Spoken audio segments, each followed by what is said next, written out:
Guess who's back? Back again. Okay, stupid intro aside, hey guys, it is Wingy here and welcome to a brand new video. I've been away for a bit, but I am back now and we are starting off again with another underrated Doctor Who stories episode. I've already done one of these before and I've already done a overrated one as well, but basically what this is, if you couldn't have guessed from the title, I look at a few episodes of Doctor Who that I personally think are underrated. 2 from the new series, 2 from the old series. I personally really like these stories. They might not be the best, but I just feel that they are just ever so slightly underappreciated. So without further ado, let's get into it.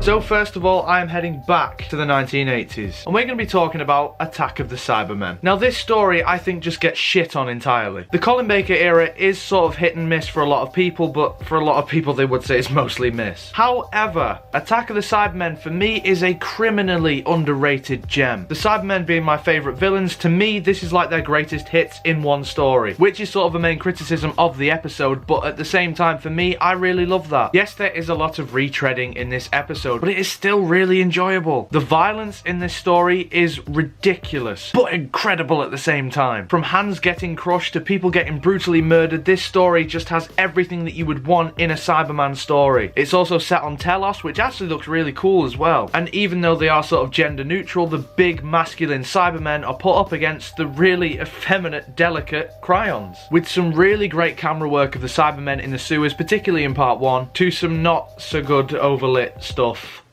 later on. But either way, the Cybermen in this are shot pretty well for the most part. Considering that this is his sort of first proper adventure since the regeneration trauma, Colin Baker is actually really good. He still has a whiff of his arrogance and his pompousness from the Twin Dilemma, but it is toned down somewhat in this story. He definitely feels more like the Doctor in this one compared to the Twin Dilemma. And like a lot of season 22, this story is just grim, which again fits perfectly well for the Cybermen. Yes, it looks bad in places. Yes, it borrows stuff from other Doctor Who stories. Yes, the Cyber Controller is morbidly obese, but if you can look over that, you will find a really well written, grim Doctor Who story with the Cybermen in it, and it is pretty darn good. So why people shit on this, I can understand, but not fully. I think if you're someone who thinks they may be a fan of the Colin Baker era, I would highly recommend this one. Then again, I am a Cyberman fanboy, so that's probably why I like it so much. Okay, so moving to the modern era now, we are going to be looking at an 11th Doctor story, Cold War, written by Mark Gatiss. It's so weird to me that after reviving the Daleks, the Cybermen, the Master, the Sontarans, and a whole host of other Doctor Who villains, it took them 7 series to bring back the Ice Warriors. And it's also really weird how in the classic series, they only appeared 4 times. For such an iconic Doctor Who monster, it is incredible how in total, up to this point in the modern day, they've only appeared in like 6 stories. Now, is Cold War a perfect story? Absolutely not. But for me, it's probably one of my favourite Mark Gatiss scripts. It's very claustrophobic. This story does something that we haven't really seen Doctor Who do too much in the modern series. This is kind of one of the only times where the Doctor genuinely seems worried, apprehensive, and scared of the situation. He's obviously still in control, but he is very respectful of Skaldek, the Ice Warrior. A very strong cast in this one as well. David Warner in particular shines, and if you haven't heard the sort of weird alternate timeline Doctor Who Big Finish stories, I think it's Unbound, David Warner actually played the Doctor on audio, and he's very, very good. Plus, this story also added something to the Ice Warrior lore. You finally see them outside of the armor. Now this was controversial, of course. Some people like it, some people didn't. Me personally, I liked it in this one. I never want to see it again. Think it worked for this, no point doing it again. We've seen it now. Empress of Mars, that's the style of Ice Warrior stuff that you should go for now. However, another criticism that I would have of this story is it suffers, similar to a lot of stuff in Series 7, there's a lot going on to fit in 45 minutes. I feel if this was a 2-parter, this would be loved a lot more. And I'm sure generally people really like this story, it's just I never never hear people talking about it, hence why it's on this list. But for me, when I think of Series 7 or Matt Smith's era as a whole, this is always a story that sticks out to me. The design of the Ice Warriors in the new series as well. It is easily the best redesigned monster that the new series has done thus far. In fact, personally, best redesign out of anything, including the TARDIS and all the different planets that we visited before and the sets and whatnot.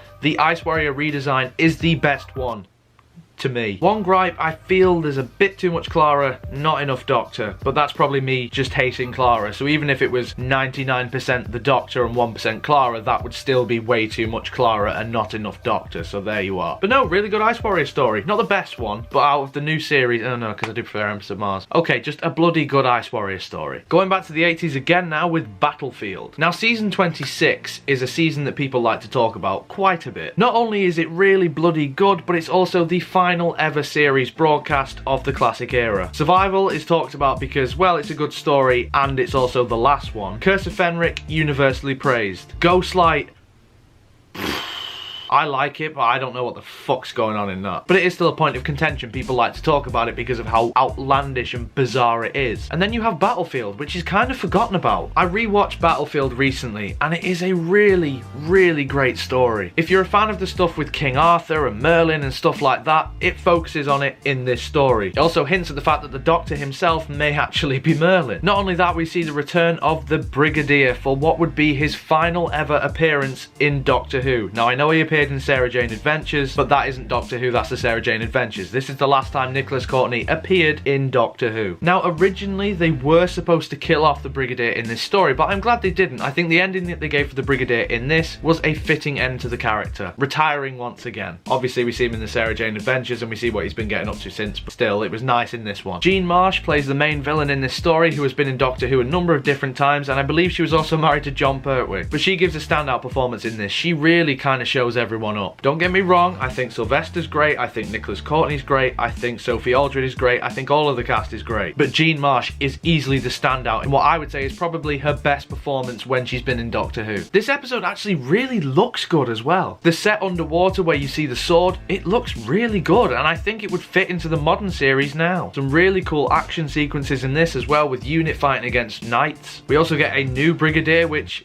weirdly works. And there's also more hints of Ace's sexuality. It's not properly explored, but the subtext is there, similar to Survival. If you're a fan of the 7th Doctor, or you're a fan of the Brigadier, or if you're a fan of King Arthur and all that sort of stuff, this is the story for you. I really think that this is just a forgotten gem. I really do. Me personally, this is a top 5 McCoy story. And last but not least, we are going to go back to 2005 to the first series of the new series with the first Doctor of the new series, which is Christopher Eccleston, the 9th Doctor. I went all around the houses with that, no apparent reason why. Anyway, the story that I'm going to go with is The Unquiet Dead. Another Mark Gatiss script on this list. Similar to Battlefield, I just think The Unquiet Dead is just completely forgotten about. When we talk about Series 1, we mention Rose because it's the first one, we talk about the Dalek stories, The Empty Child of course, and people will also mention the farting aliens. But no one seems to talk about this one. For me personally, this was the first actually scary story when the series came back. I remember as a kid watching that old woman with the ghost going into her and her face all sort of pale and blue. It freaked me out. Not as much as The Empty Child, but it's still pretty horrifying. It's just a really tightly written story and it just works so well. Seeing the 9th Doctor interact with historical figures like Charles Dickens, it just works. It's a shame that Eccleston didn't stay on longer so we didn't get more stories like this. My main gripe is that to me it is a bit forgettable, but when I watch it again, it is really, really good. One of my favourite scenes is where Dickens is on stage and then the ghost just comes in, the Doctor hears it from outside, throws the paper and runs in. It's just quintessential Doctor Who. The Unquiet Dead to me is something that I can see fitting in like season 13. It has sort of the gothic horror that early Tom Baker years had. It doesn't really feel like a new Who story. It definitely feels like classic Doctor Who but made for the modern era. But they're just a few that I think are quite good. Let me know what you think in the comments below. Do you agree with my choices? Do you think that they are underrated? What other stories do you think are underrated? Now the next time I do one of these, I'll probably do a second episode of Overrated, but I will come back to this at some point because there's loads of stories that I love that I feel people just don't talk about enough. But if you enjoyed this video, make sure you leave a like on it, comment like I say, subscribe if you want to see more. But until next time guys, you take care of yourselves. Goodbye.